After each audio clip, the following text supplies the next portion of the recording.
look at it. 2 eyes, a nose, and a mouth. What?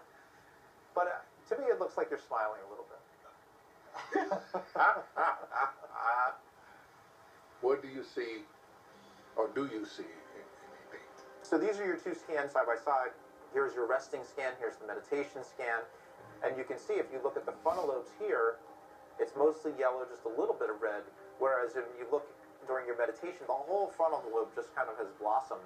So if you are concentrating on something, if you're saying a prayer, if you're focusing on God, if you're trying to connect with God, then you tend to increase the activity in the frontal lobes.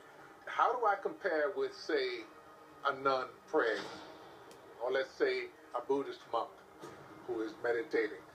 Do I compare at all? As with the nuns who were concentrating on a prayer, the Buddhists who were focusing on an image, they all activated their frontal lobes. And that's exactly what you did too. If I was contemplating the image of God, could you tell the difference?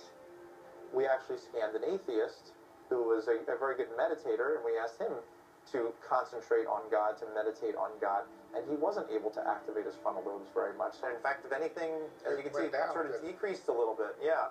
So even though they said, yeah, I'm concentrating, I'm trying to contemplate God, they just were not able to do a very good job of doing it because they didn't really believe it. So I think part of what that told me is that regardless of what our practice is, the key is do you believe it? Do you buy into it? Is it important to you?